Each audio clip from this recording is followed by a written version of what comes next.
Hello everyone, welcome to student point academy.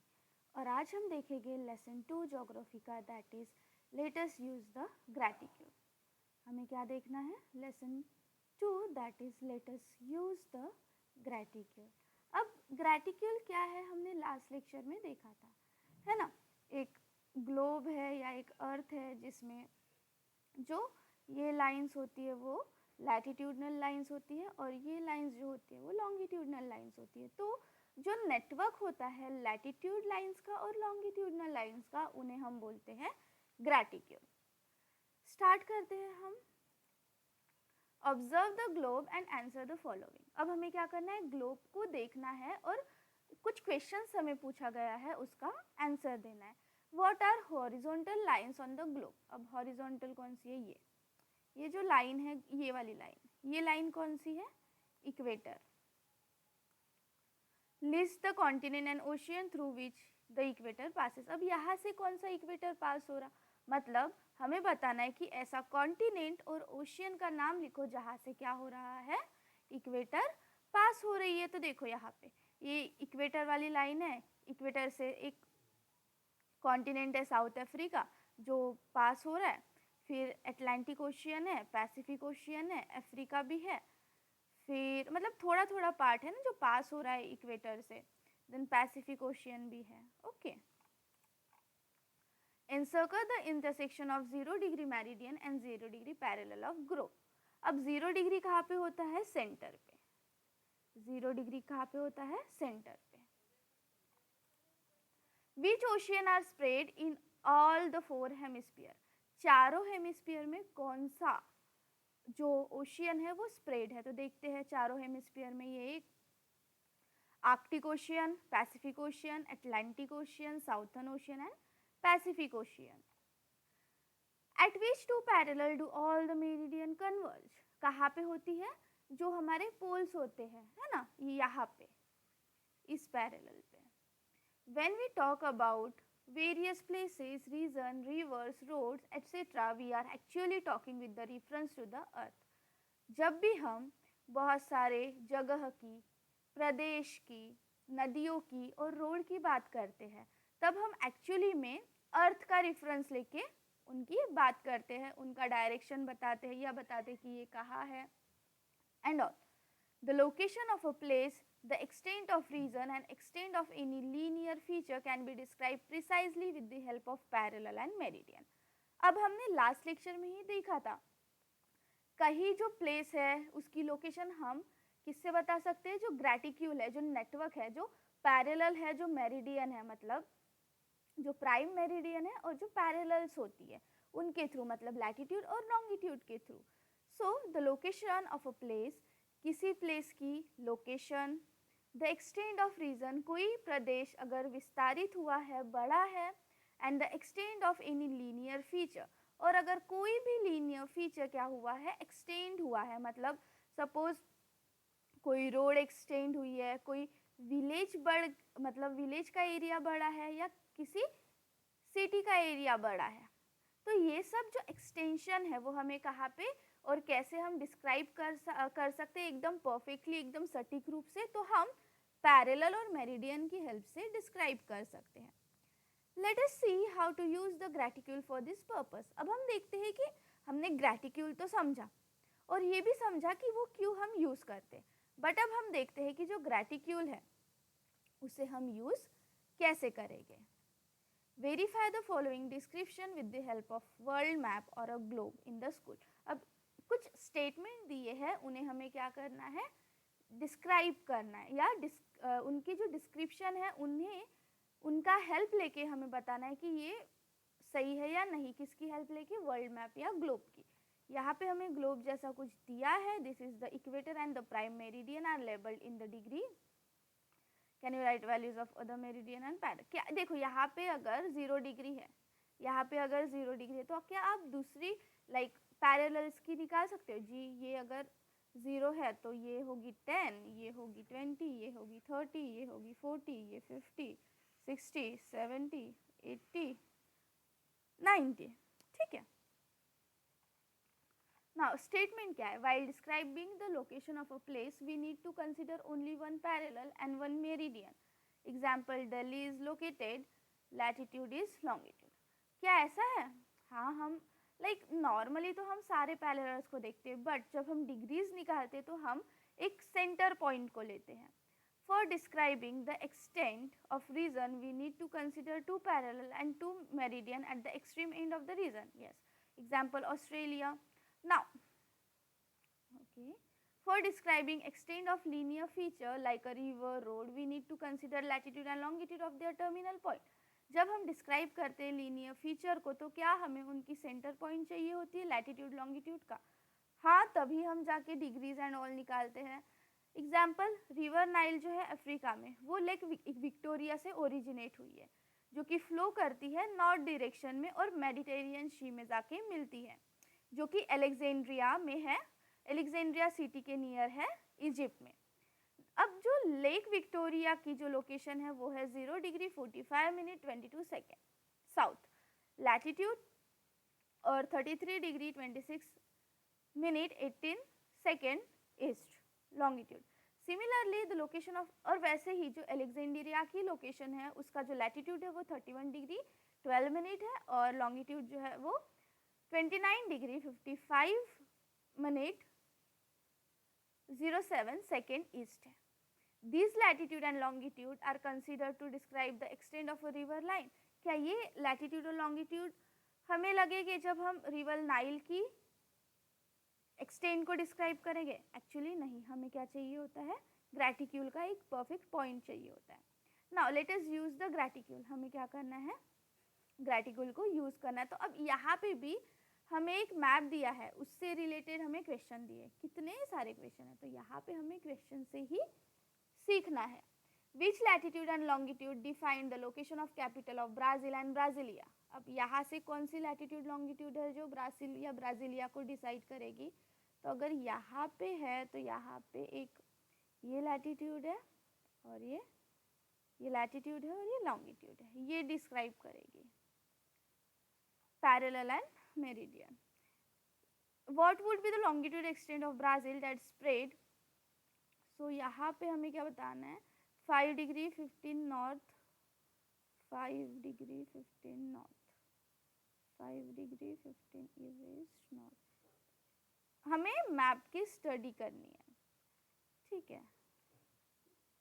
In which hemisphere the Brazil extend in the north south direction? किस hemisphere में है? ये है northern hemisphere में. In which okay. Which parallel and meridian should be used to describe extent of river Savo? कौन सा parallel meridian है जो रिवर सावो को डिस्क्राइब कर रहा है? अब रिवर सावो कहाँ है? लेट्स सी रिवर सावो कहाँ है? नाग्रोस अप्रोप्यूरस.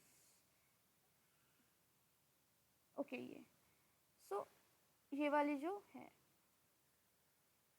वो डिस्क्राइब करेगी.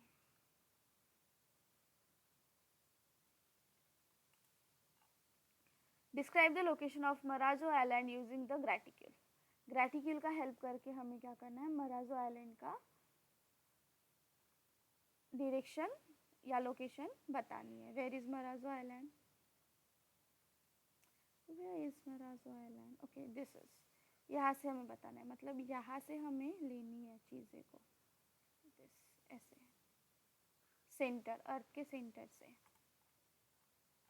Important parallels and meridian. अब हम देखते हैं इम्पॉर्टेंट पैरेलल और मेरिडियन. हमने देखा तो हमें ये तो पता चल गया कि अलग अलग मेरिडियन को अलग अलग, पैरेलल को अलग अलग नाम से जानते हैं. तो अब हम एक यहाँ पे हमें इम्पॉर्टेंट सर्कल दिया हुआ है, वहाँ पे हमें बताया है. तो देखो ये जो है 90 डिग्री पे वो नॉर्थ पोल है और जो नीचे 90 डिग्री पे है साउथ डायरेक्शन पे वो साउथ पोल है.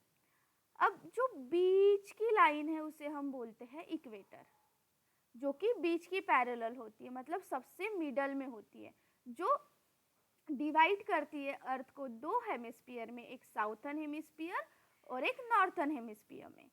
नेक्स्ट ये जो है इस टाइप की जो 23 डिग्री 30 मिनट्स नॉर्थ पे होती है उसे हम बोलते हैं ट्रॉपिक ऑफ कैंसर और जो यहाँ पे उसके ऊपर है 180 डिग्री पे, उसे हम बोलते हैं लॉन्गिट्यूड।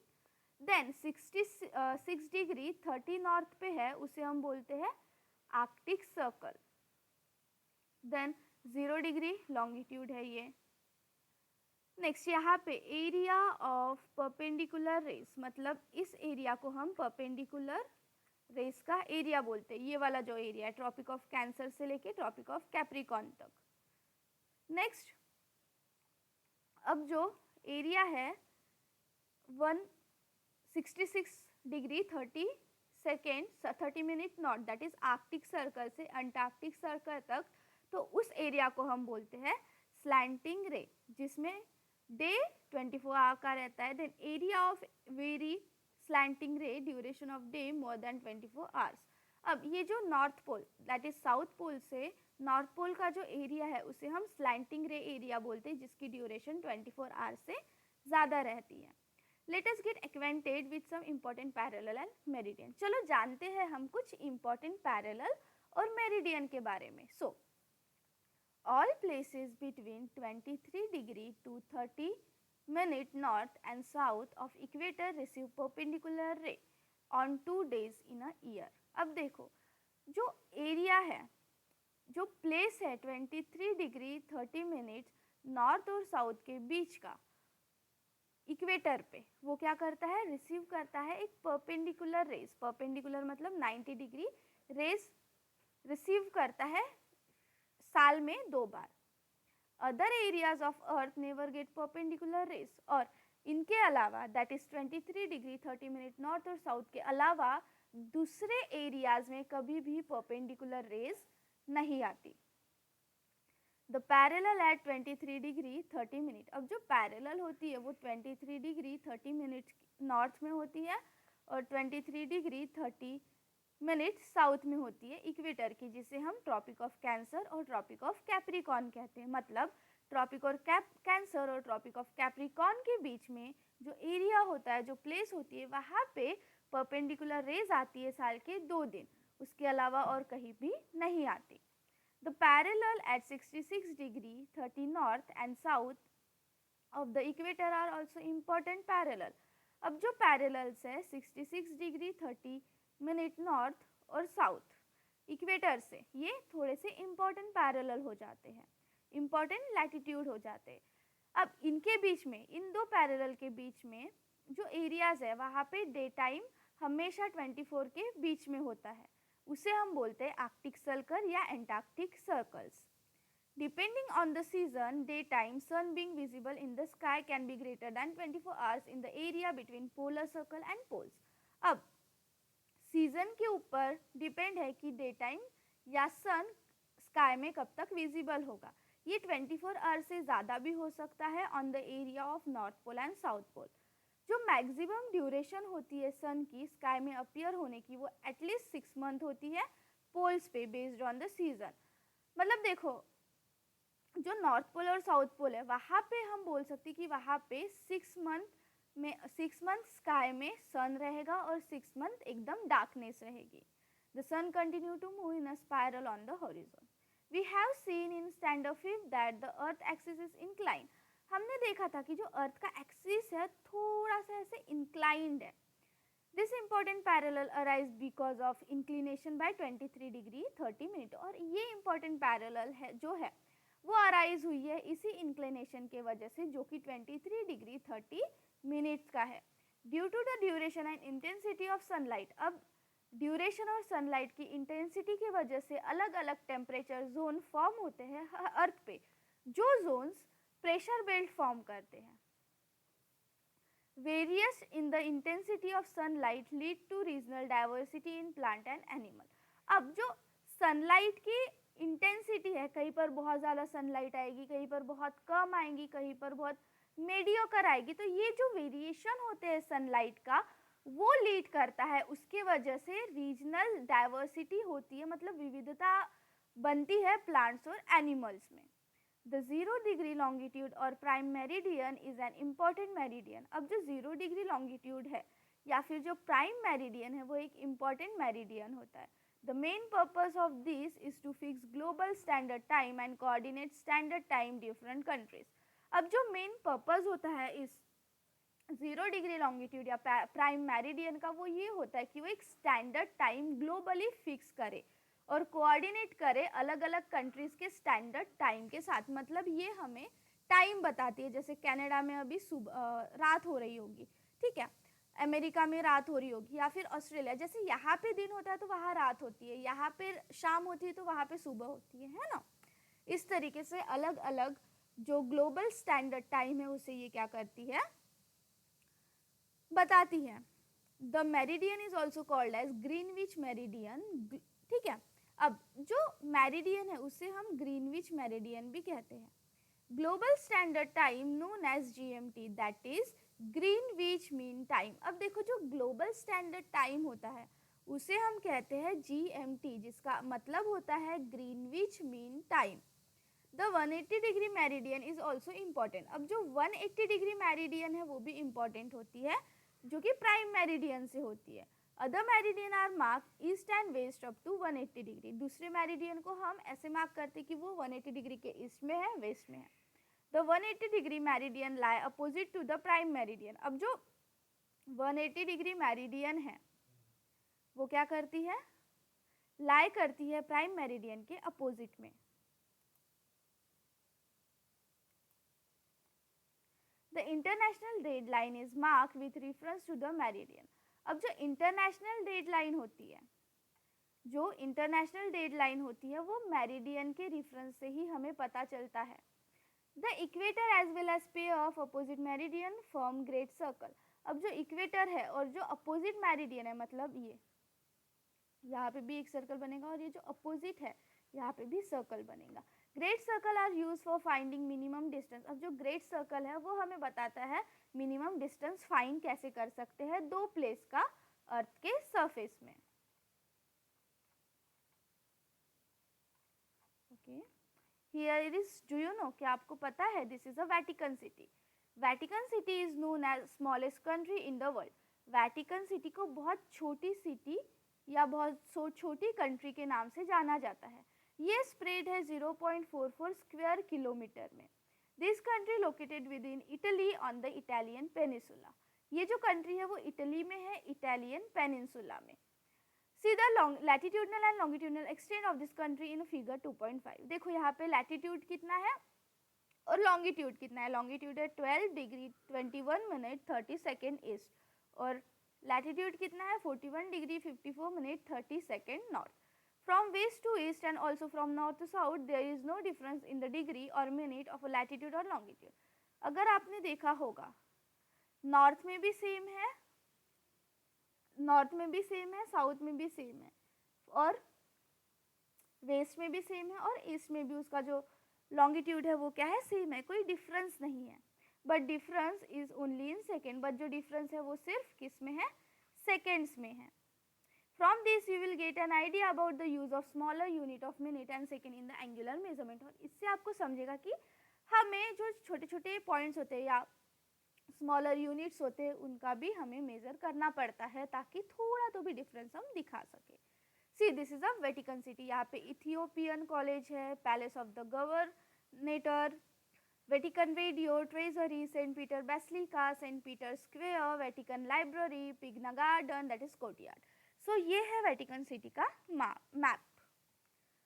नाउ यहाँ पे होता है हमारा लेसन कंप्लीट। इसके क्वेश्चन आंसर्स हम नेक्स्ट लेक्चर में देखेंगे। तब तक के लिए पढ़ते रहो, कोई डाउट है तो पूछो। लास्ट लेक्चर नहीं देखा होगा तो जाकर देखो, प्लेलिस्ट में अवेलेबल है। मिलते हैं नेक्स्ट लेक्चर में।